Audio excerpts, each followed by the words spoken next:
美。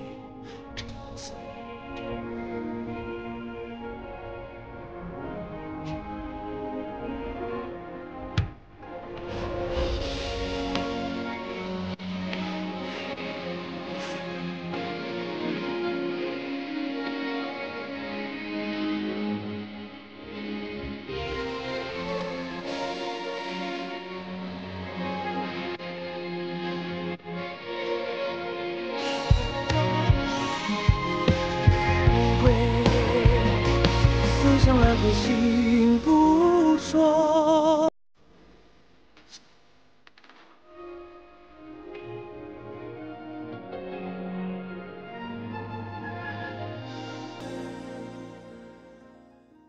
长乐曲由特仑苏冠名播出，不是所有牛奶都叫特仑苏。去头屑用雨洁，去头屑用雨洁，雨洁洗发水带您进入正片内容。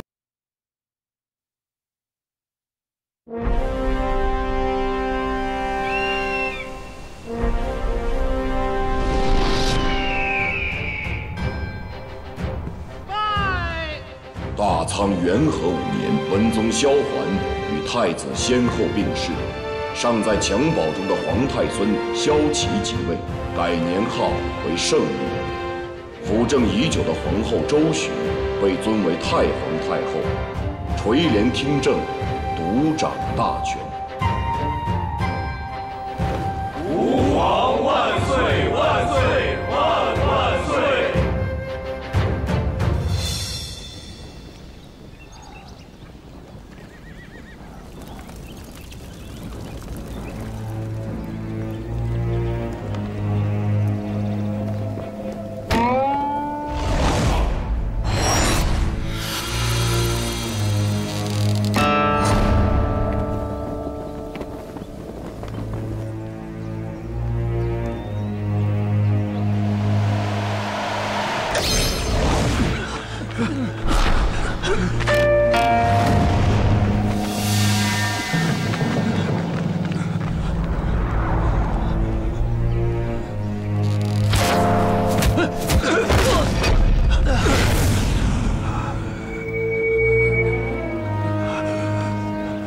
报告大魁，审了一晚上，嫌犯皆已招认罪行，但不可交代幕后主使。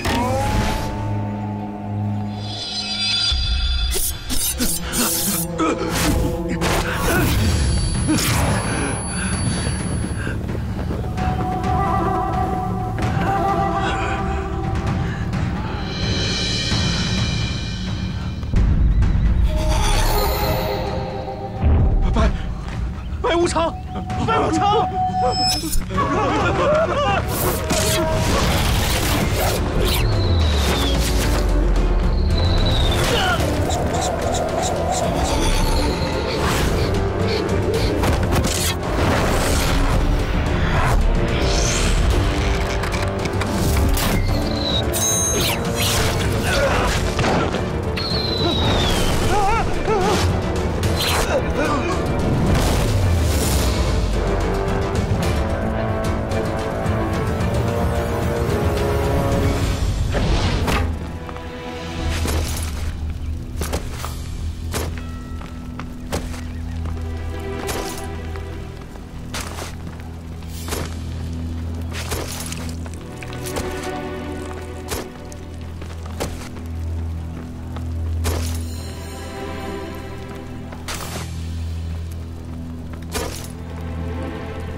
我只是帮他们运人而已。剑南那边有个买家要收100个孩童为奴，带下去。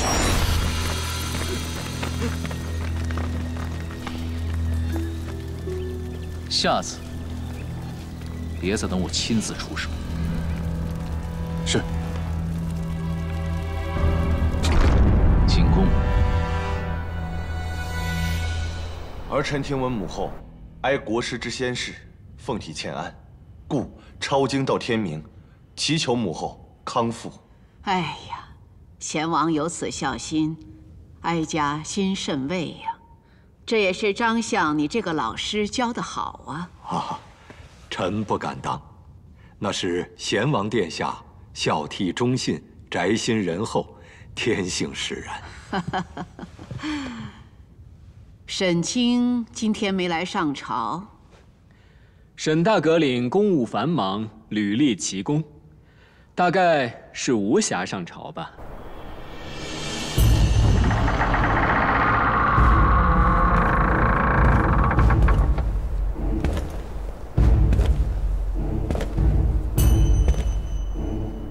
内卫府阁领沈度到。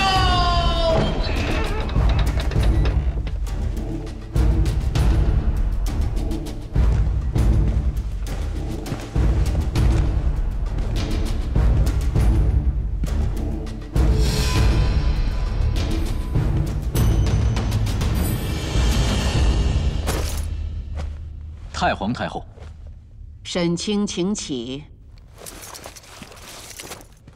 启禀太皇太后，臣刚在内卫府忙着审理100名孩童失踪案，嫌犯皆已招供，来迟一步，请太皇太后恕罪。此案闹得襄安城人心惶惶，把此案交给你办，果然没错。沈清啊，说来也巧了，张相一大早提前替你向哀家讨赏了。这沈大阁领每每力挽狂澜，实乃吾辈之楷模呀。多谢张相记挂，内卫职责所在，沈度无需奖赏。张相同内卫府向来势同水火，如今这是化干戈为玉帛了。永安，儿臣知错。文武官员如此和睦齐心，这是哀家之幸啊。沈清啊，哀家今日要赐你一门婚事，如何？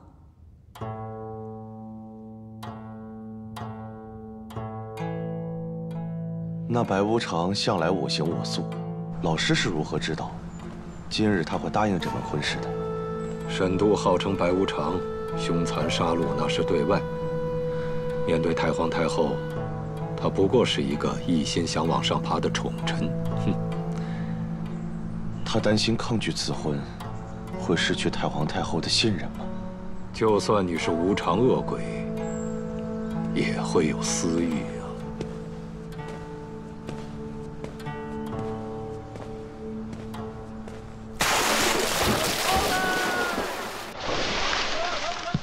六娘，六娘，六娘，哎，早，六娘，早，早啊，六娘，六娘，早，严书立，这么早啊？小心！我刚晒的花瓣，小心啊！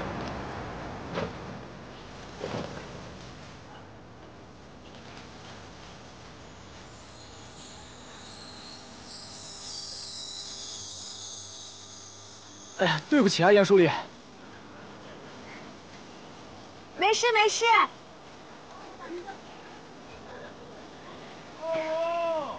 早啊，严杏，早啊，早，早啊，六娘，早，早。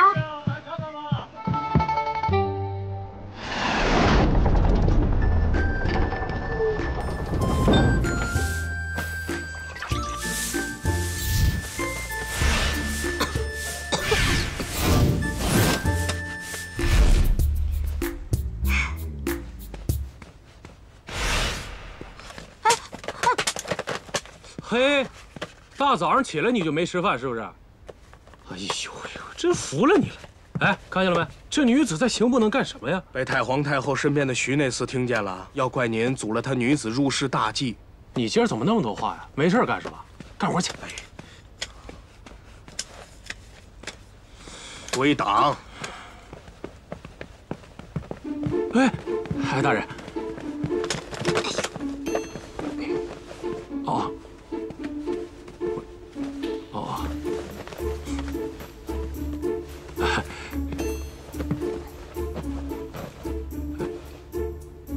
严杏。茶。哦。哎，大人，今天呢，义良人那边呢送了个燕归山的案子过来，说是有一户家的娘子撞了鬼，上吊自杀了。大人，我跟您说啊，这我手下这些细碎的案子一堆一堆的，我跟我手下的那些兄弟别说睡觉了，我连吃饭的时间我都没有。我呢也在向上面申请，得加派人手啊。哎，对，2年前好不容易找一杂力，还是个女的。这个呢，等1、2人那边查完报过来，直接录了归档。不要节外生枝。哦，是。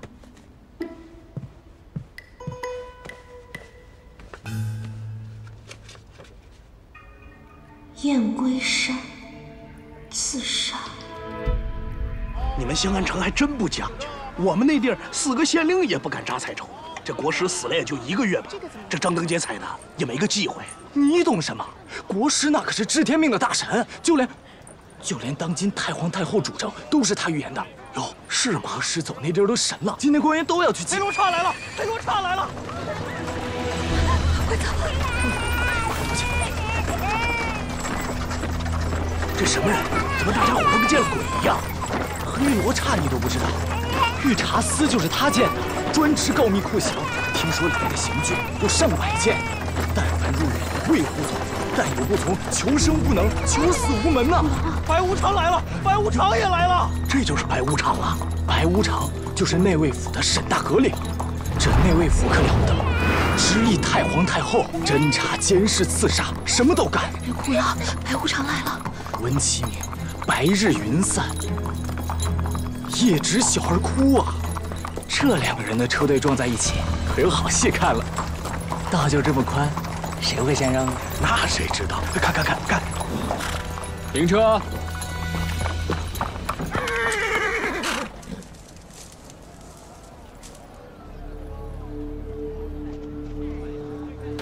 沈大阁领还是来了，我原以为你忙着准备婚事，来不了了呢。沈某的婚事，怎比得上国家大事？张相提请，太皇太后恩准，足见沈大阁领的婚事亦是大事。只可惜啊，前几位新娘子少了点福分。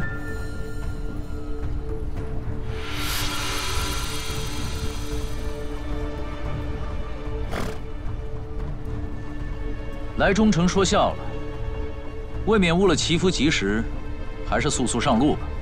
这西街还是太窄，竟容不得区区2路人马通行。把这2旁挡路的都给我拆了，御茶司和内卫府可并肩而行。大阁领，走。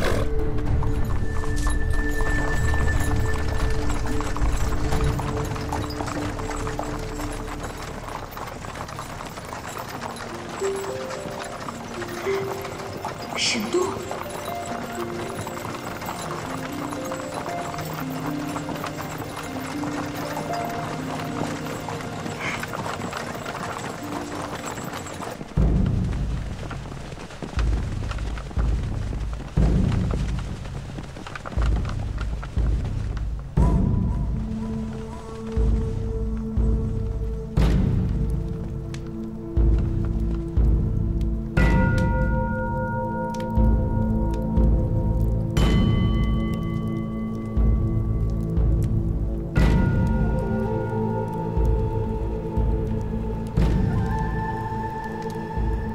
，2位让老夫好等啊！张相，张相，晚辈来迟了。到位来迟，恰逢其时。诸位，开始祭拜吧。吉时到。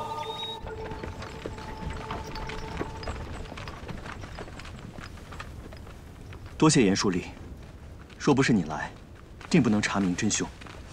客气。核准命案本就是刑部分内的事情。哦，对了，前几日你让我们帮忙调查能够验毒的草药，如今我已经探查到了，附近的山上便有。要不你随我们的车马一同上山去采？哦，不用麻烦了，你们快回去复命吧，我自己上山采了便是。既如此，那便告辞。告辞。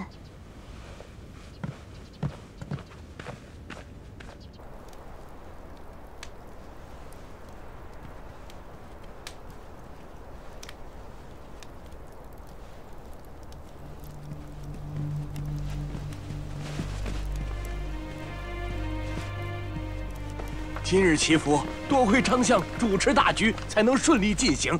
我大仓来年定会如国师预言般，凤饮酒厨，天下太平啊！此次百官祈福，那是贤王殿下探访民间的神人，特定下此良辰吉日，为太皇太后排忧解难。老夫只是听令行事，尽了臣子的本分。我大仓啊，君圣臣贤，臣等生逢此海晏和庆之盛事，真乃人生一大幸事啊！是啊，是啊。刘刺客，封山。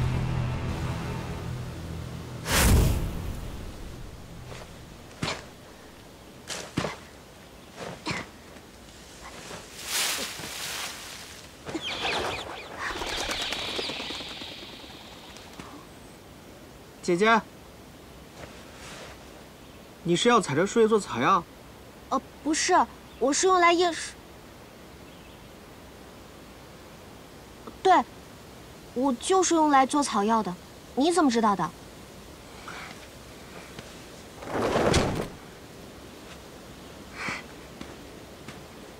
看姐姐这打扮就知道了。你是医官？也算是吧。这个给你，我采购了。村口的张大娘犯了病，我来帮她采几支。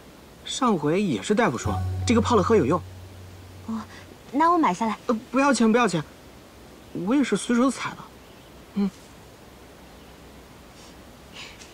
那谢谢你了。哎，姐姐，我叫齐野云，姐姐叫什么？哎，姐姐是要下山吗？我带你走小道吧，下山快。站住！站住！今日谁也不许下山。发生什么事了？我是刑部书不要多话，和我们走。快走，走！干什么呀？这是。来中丞，事发之时，山中之人已全部带到。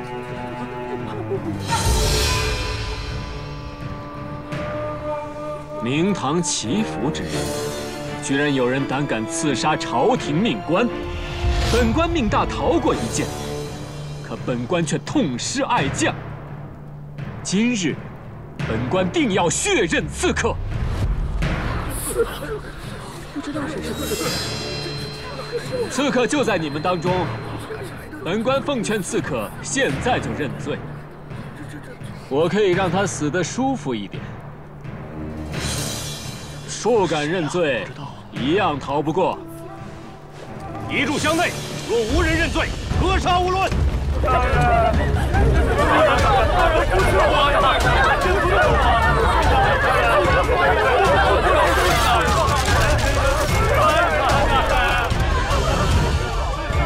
慢着，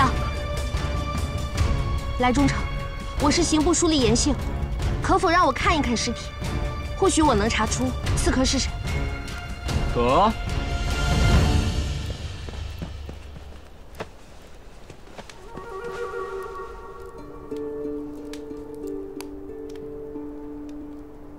现在是酉时，太阳位于西北，所以射杀位置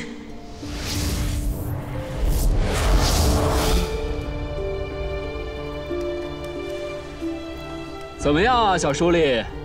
你可以告诉我刺客是谁了？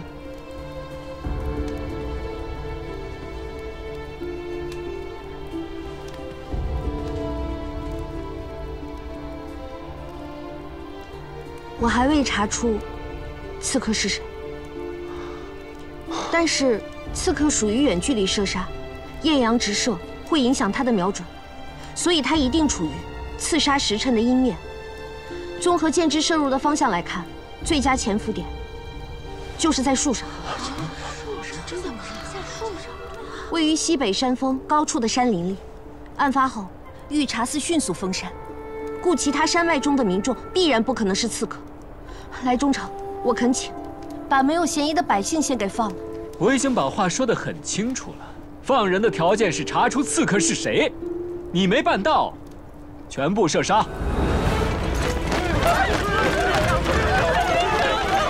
来中丞，沈某有个更有趣的法子。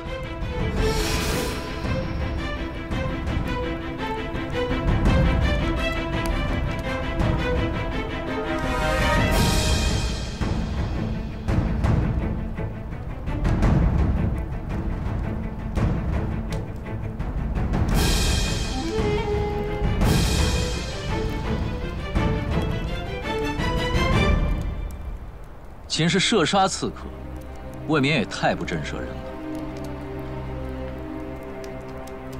沈某养了几只斗犬，撕咬罪犯的能力甚是出众。不如让我的犬出来试试嘴。虽然杀人的速度慢了点儿，但很有趣呀。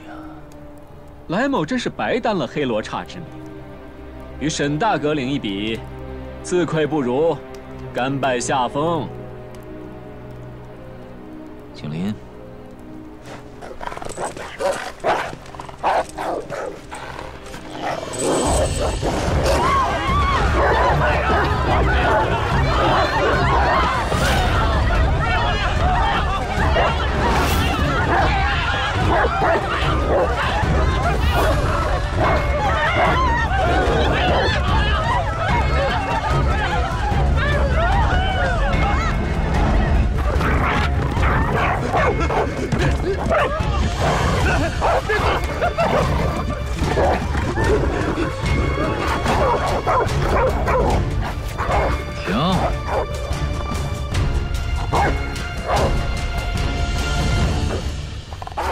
别过来！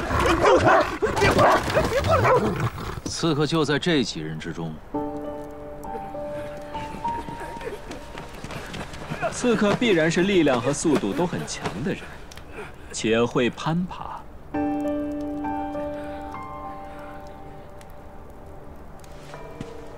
来，忠诚，这几个人，你可以好好整治一番了。让我想想，哪种死法更适合他们？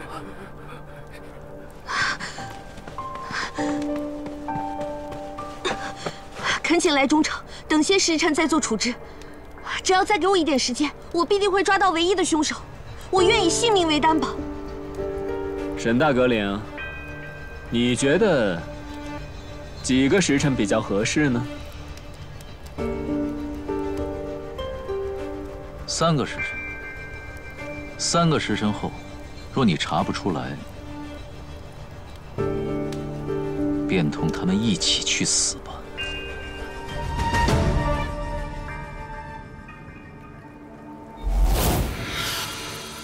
用弓箭之人，手会有3个部位生茧。此人只有掌心有茧，排除。大阁领，这来罗之自己要找刺客，却把人和案子都扔给我们内卫府，说什么想让我们斗犬来行刑。你说，这当中会不会有诈？能有什么诈呀？无非就是笃定那个小书吏查不出来。他也不想杀刑部的人，惹一身腥骚。 那他不想惹一身腥骚，您就不怕惹出是非口舌吗？罪臣之子都当过了，还怕惹什么腥骚啊？刺客的方位为西北山峰高处，而内处种植的山林为漆树林。有人碰触漆树树枝，便起了满身斑疹。而市委白天抓到嫌疑人时，无一人身上有斑疹。起斑严重的人，可排除潜伏于漆树林的可能。中间这个人。 鞋上的泥土并非漆树林的泥土，排除。找到凶器，就能知道凶手是谁了。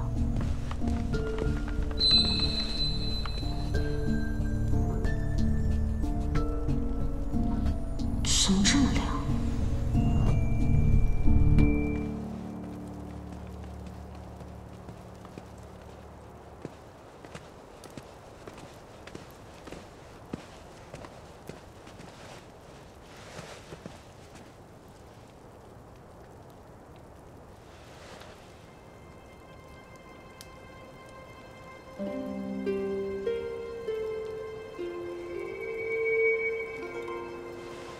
可有遗言想要留下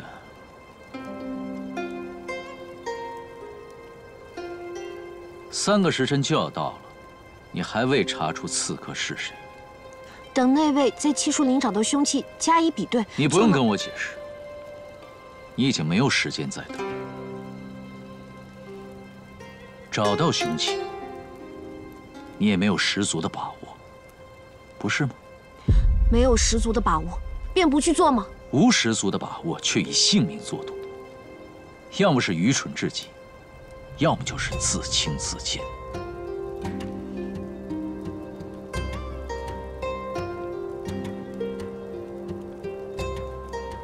到时候我会留下一封遗书，劳烦送到城东严博士府。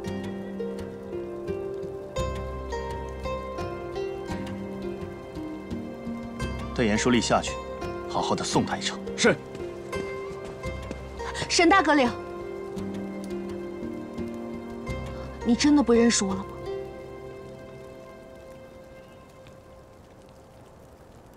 我需要认识你吗？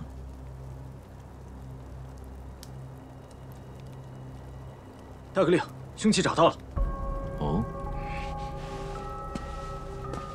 如严书立所猜测的那样，就埋在漆树林落叶下。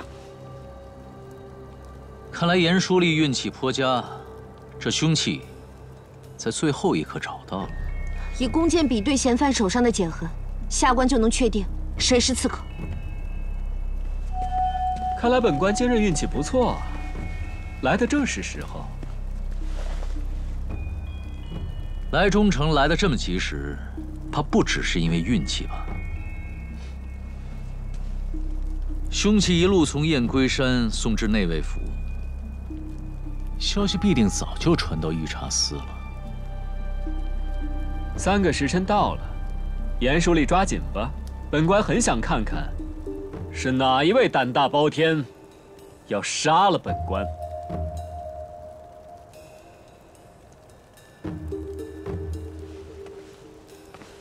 两位，请你们以平日握弓的方式握一下弓箭。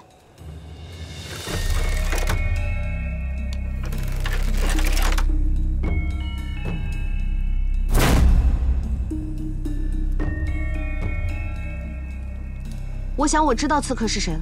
两位嫌犯握弓的茧痕几乎一样，但架箭所致的茧痕却有所不同。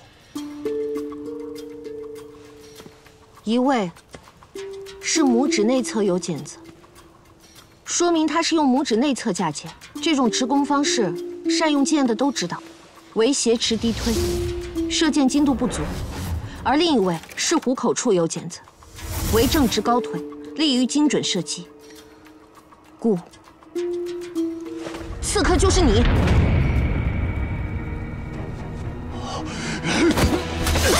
别动！都别动！退后！退后！不要靠近我！放我走！不让我杀死他！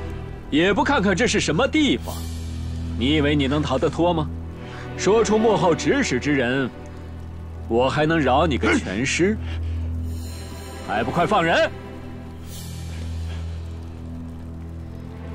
奸人赃俱获，口供不要也罢。准备射杀。你要连他一起射死吗？啊！他又不是我内卫府的人，一个连品阶都没有的小书吏，少一个也没有什么大不了的。沈度，你这个黑心的白无常，怎么能如此草菅人命呢？你若是与嫌犯同去，我算你为国尽忠。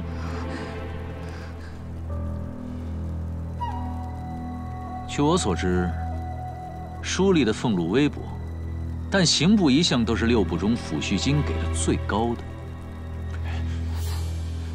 你父母也算是没白养。我就算做鬼也不会放过你的。巧了，我沈某这辈子最不怕的，就是索命恶鬼了。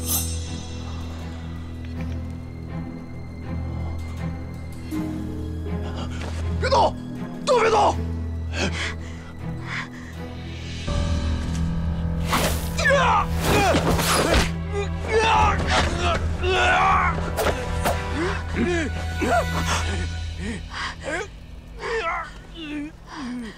多谢。还不算笨。既然没有活路，那好。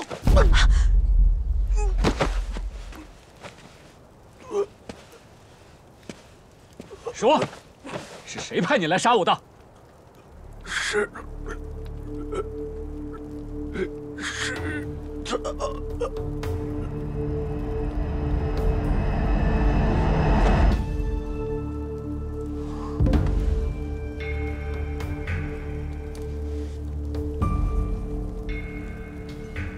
沈大阁领，怪不得一直急着灭口，厉害呀！来中丞，恶犯临死前的一派胡言你也信，岂不让人笑话？你算什么东西？敢跟我们忠诚这么讲话？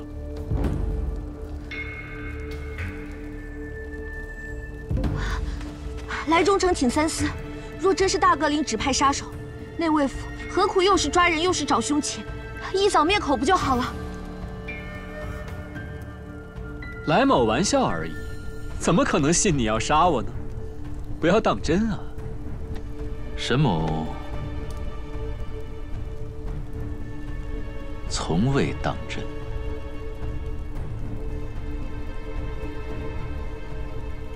凶手既已伏法，来某便放心了，也不便在内卫府逗留。告辞。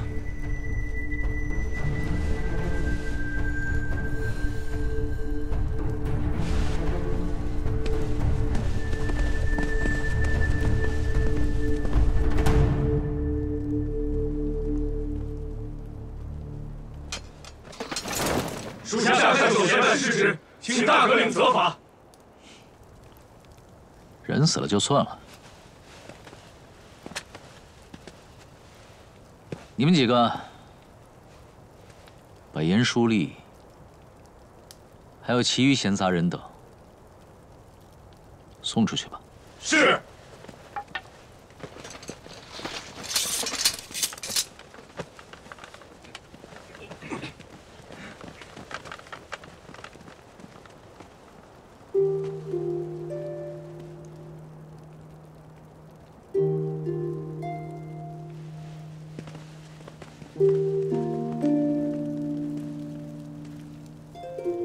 大哥领，我发现刚刚那个小书吏一直盯着您看，他居然不怕您。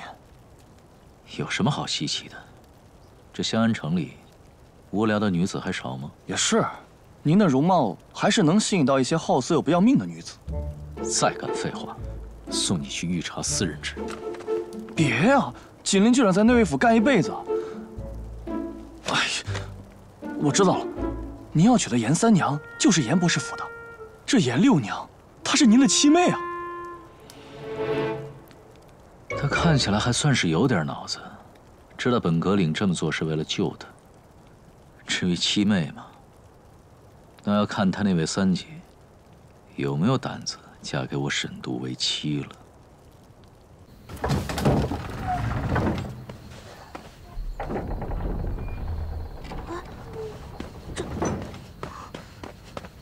多谢严书吏舍命相救，快快请起！我在刑部当差，这本就是我分内之事。要不是严书吏断案如神，我们就没命回去见家人了。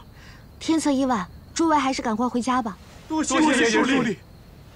走。姐姐。今日一睹姐姐破案风采，姐姐足智多谋，还罹难不避，救了野云的命。来。所以野云想拜姐姐为师，还请姐姐不要拒绝。我还是一个没有品阶的小书吏呢，如何能收徒呢？再者，你的父母亲也不会允许你拜一个女子为师的。我无父无母，是吃燕归山村百家饭长大，我认准的师傅拜就是了。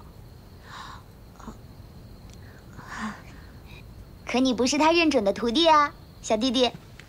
哼。姐姐，你当真这么想？上车吧，刘娘。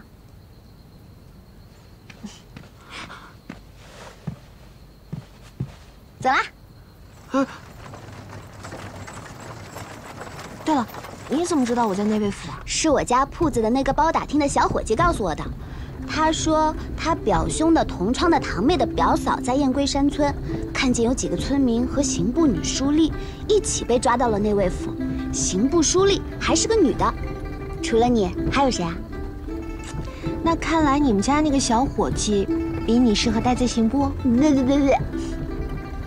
原本我一听都急得不得了了，还好我一听你是去查案的，那我就放180个心啦。这世上还有你严六娘破不了的案吗？而且，这内卫府你不是还有熟人吗？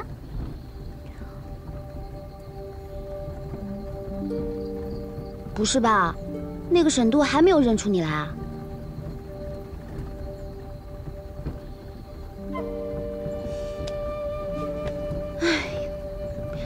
不是瞎了吧？那个算了，我看我先送你回家吧。哎，我不回家，你把我送到刑部就行。刑部？颜六娘，明日可是女官考核报名，人家香安城里的女子，一个个都想着像你三姐一样，成为远近闻名、才貌高雅的大家闺秀。一心只想考女官的，估计也只有你了。你都已经是女官了，那我可不能太落后啊！你放心吧，我今年一定能成为堂堂正正的刑部女官。前面右拐去刑部。相爷，派去的死士已当场自尽。如此一来，这二虎相争可就更有看头了。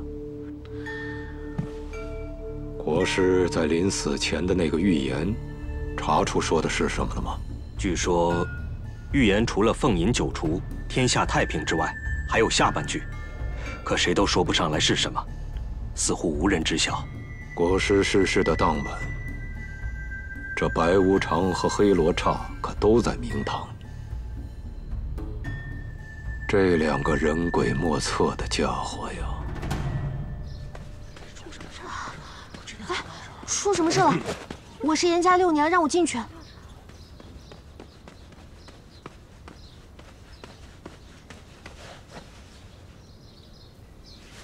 应天顺时，受兹明命，严氏有女，永续之才，比歌慕舞，描鸾刺凤，精明行修，博古通今。其贤德淑女之名，冠绝香安，吾公闻之甚悦。今内卫府大阁领审度，适婚娶之时，当择贤女与配，指严家女待字闺中，与审度天造地设，为成人之美，特赐二人于3日后成婚。亲，严博士接旨吧。沈度，谢太皇太后圣恩，有劳公公了。恭祝严博士培养了像三姑娘这样名动香安的才德淑女。我的彩薇呀！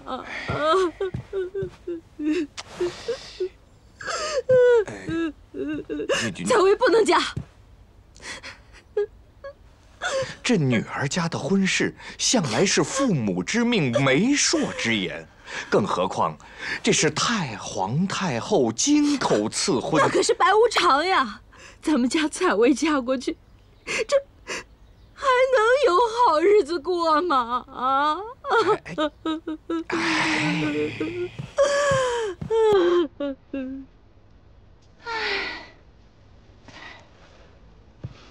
世事无常啊！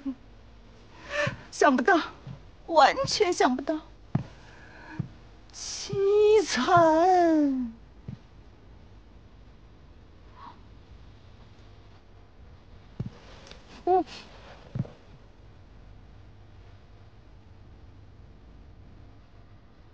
娘，你总盯着我干嘛？人家说大智若愚，你莫不就是大智若愚吧？啊？娘总觉得自己没能力、没地位，生下个你就是个淑女，不受人待见，所以总想让你好好学学你三姐，习个淑女的样子，将来找个好人家，为后半生谋个好出路。啊，娘，你知道我不喜欢那些。是啊，我以前也总生气，总怪你蠢笨不学无术。可如今，我竟突然觉得不学无术挺好，不学无术啊，真的挺好。啊，娘，我没有不学无术。哎呀，你想啊，全香安城那么多的女子，怎么就偏偏你三姐被太皇太后给看上了？那就是因为她的才华太出众了。大夫人从小培养她，琴棋书画、诗词歌赋，那是样样精通。可没想到现如今，居然嫁给了白无常，要跳进他的阎王殿。哎呀，阿娘，人家沈度是内卫府的大阁领，没有你说的那么不堪。哎呀，那你以为大夫人和你三姐一哭二闹的是在做戏呢？哎呀，总之，你三姐就算有命嫁过去，也会活活的被折磨至生不如死。